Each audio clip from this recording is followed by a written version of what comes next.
ನಮ್ಮನ್ನ ಭಾರತದೊಳಗೆ ಬಂದು ನೆಲೆಸಲು ಅವಕಾಶ ಮಾಡಿಕೊಡಿ ಅಂತ POK ಅಂದ್ರೆ ಪಾಕಿಸ್ತಾನ ಆಕ್ರಮಿತ ಕಾಶ್ಮೀರದ ಮುಸ್ಲಿಮರು ಭಾರತ ಸರ್ಕಾರದ ಮುಂದೆ ಅಂಗಲಾಚ್ತಾ ಇದ್ದಾರೆ. ಯಾಕೆ ಗೊತ್ತಾ? ವಿವರವಾಗಿ ಹೇಳ್ತೇನೆ ಕೇಳಿ.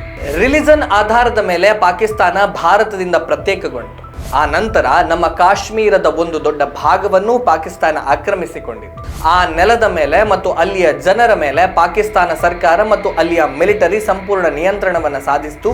ಅಲ್ಲಿದ್ದವರು ಬಹುತೇಕರು ಮುಸ್ಲಿಮರೇ ಆಗಿದ್ದರಿಂದ ಆ ಪ್ರಾಂತ್ಯವನ್ನ ಆಕ್ರಮಿಸಿಕೊಂಡು ಆಜಾದ್ ಜಮ್ಮು ಅಂಡ್ ಕಾಶ್ಮೀರ್ ಮತ್ತು ಗಿಲ್ಗಿಟ್ ಬಾಲ್ಟಿಸ್ತಾನ್ ಅನ್ನೋ ಪ್ರದೇಶಗಳನ್ನು ವಿಂಗಡಿಸಿ ಆಡಳಿತ ಮಾಡೋದಕ್ಕೆ ಪಾಕಿಸ್ತಾನಕ್ಕೆ ಯಾವ ಸಮಸ್ಯೆಯೂ ಆಗಲಿಲ್ಲ. ಇದನ್ನ ಕೇಳಿದರೆ ನಿಮಗೆ ಆಶ್ಚರ್ಯ ಆಗಬಹುದು. ಒಂದು ಕಾಲದಲ್ಲಿ ಹಿಂದೂ ರಾಷ್ಟ್ರದ ಭಾಗವಾಗಿದ್ದ ಈಗಿನ ಪಾಕ್ ಆಕ್ರಮಿತ ಕಾಶ್ಮೀರದಲ್ಲಿ ಹಿಂದೂಗಳ ಸಂಖ್ಯೆ ಕೇವಲ 0.1 ಮಾತ್ರ.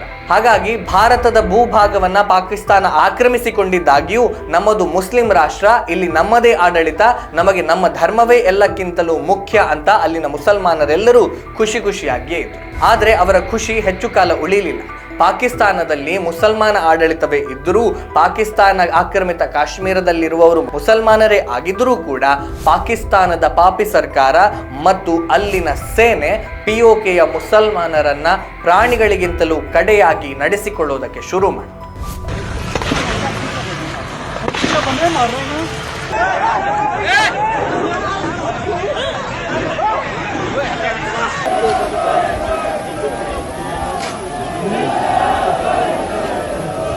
ನಿಧಾನವಾಗಿ ಪಾಕ್ ಸರ್ಕಾರದ ವಿರುದ್ಧದ ಪ್ರತಿಭಟನೆಗಳು ಶುರುವಾದವು.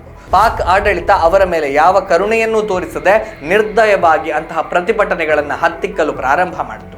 ಕಳೆದ ತಿಂಗಳು 11ನೇ ತಾರೀಕಿನಂದು ಅದೇ ಪಾಕ್ ಆಕ್ರಮಿತ ಕಾಶ್ಮೀರದ ರಾವಲ್ಕೋಟ್ನ ಈದ್ಗಾ ಮೈದಾನದಲ್ಲಿ ನಡೀತಾ ಇದ್ದ ಬೃಹತ್ ಪ್ರತಿಭಟನೆಯಲ್ಲಿ ಸುಮಾರು 60ರಿಂದ 70 ಸಾವಿರ ಜನ ಸೇರಿದರು. ಆದರೆ ಪ್ರತಿಭಟನೆ ಮಾಡ್ತಾ ಇರುವವರು ನಮ್ಮದೇ ಮುಸಲ್ಮಾನರು ಅನ್ನೋದನ್ನ ಗಣನೆಗೆ ತೆಗೆದುಕೊಳ್ಳದೆ ಪಾಕಿಸ್ತಾನಿ ಪಡೆಗಳು ಪ್ರತಿಭಟನಾ ನಿರತರ ಮೇಲೆ ಗುಂಡಿನ ಮಳೆಯನ್ನೇ ಸುರಿದರು. ವರದಿಗಳ ಪ್ರಕಾರ 53 ನಾಗರಿಕರನ್ನ ಪಾಕಿಸ್ತಾನ ಸೇನೆ ಅದು ಒಂದೇ ದಾಳಿಯಲ್ಲಿ ಕೊಂದು ಹಾಕಿದ್ದಾರೆ. POK ನಾಗರಿಕರ ಮೇಲೆ ಪಾಕ್ ಸೈನಿಕರ ಇಂತಹ ಕ್ರೌರ್ಯ ಇದೇ ಮೊದಲೇನೂ ಅಲ್ಲ. 2021ರಿಂದ 2026ರವರೆಗೆ ಅಂದ್ರೆ ಕಳೆದ ಕೇವಲ 5 ವರ್ಷಗಳಲ್ಲಿ ಇಂತಹ 57 ಘಟನೆಗಳು ದಾಖಲಾಗಿದೆ. ಹಾಗಂತ ಯಾರೂ ಕೇಳದೇ ಇರೋದನ್ನ ಅವರು ಕೇಳ್ತಾ ಇಲ್ಲ.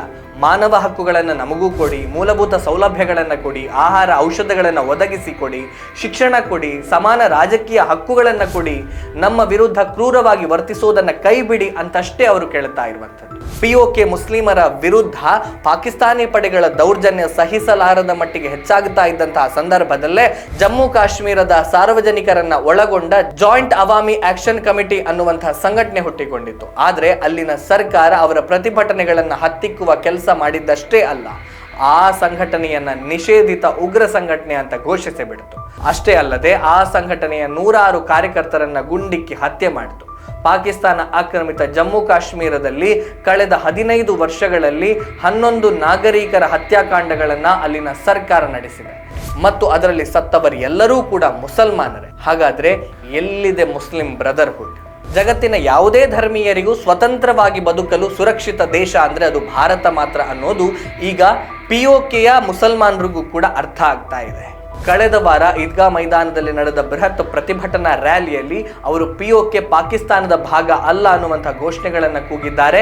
ಮಾನವೀಯ ನೆರವನ್ನ ನೀಡುವಂತೆ ಭಾರತೀಯ ಸರ್ಕಾರವನ್ನು ಬೇಡಿಕೊಂಡಿದ್ದಾರೆ. ನಿಯಂತ್ರಣ ರೇಖೆಯ ಉದ್ದಕ್ಕೂ ಇರುವಂತಹ ಗಡಿ ಬೇಲಿಗಳನ್ನ ತೆರೆದು ನಮಗೆ ಭಾರತದೊಳಗೆ ಪ್ರವೇಶಿಸಲು ದಯವಿಟ್ಟು ಅವಕಾಶ ಮಾಡಿಕೊಡಿ ಅಂತ ಅಂಗಲಾಚ್ತಾ ಇದ್ದಾರೆ. ನಾವಿಲ್ಲಿ ಆಹಾರ ಮತ್ತು ಔಷಧಗಳ ಕೊರತೆಯನ್ನು ಎದುರಿಸ್ತಾ ಇದ್ದೇವೆ, ನಾವು ಗಡಿ ರೇಖೆಯ ಕಡೆಗೆ ಬರ್ತೇವೆ, ದಯವಿಟ್ಟು ಅವಕಾಶ ಕೊಡಿ ಅಂತ ಜಾಕ್ ನಾಯಕ ಸರ್ದಾರ್ ಅಮನ್ ಖಾನ್ ಅವರು ಅಲ್ಲಿನ ನಾಗರಿಕರ ಜೊತೆಗೆ ಬೇಡಿಕೊಳ್ತಾ ಇದ್ದಾರೆ ಅನ್ನುವ ವಿಡಿಯೋಗಳು ಇದೀಗ ವೈರಲ್ ಆಗ್ತಾ ಇದೆ.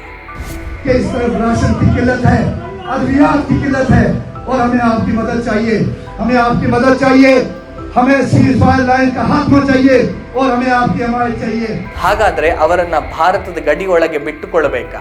ಸರಿಯಾದ ಇತಿಹಾಸ ತಿಳಿದವರು ಮಾತ್ರ ಈ ಪ್ರಶ್ನೆಗೆ ಉತ್ತರ ನೀಡಲು ಸಾಧ್ಯ. ಏನಂತ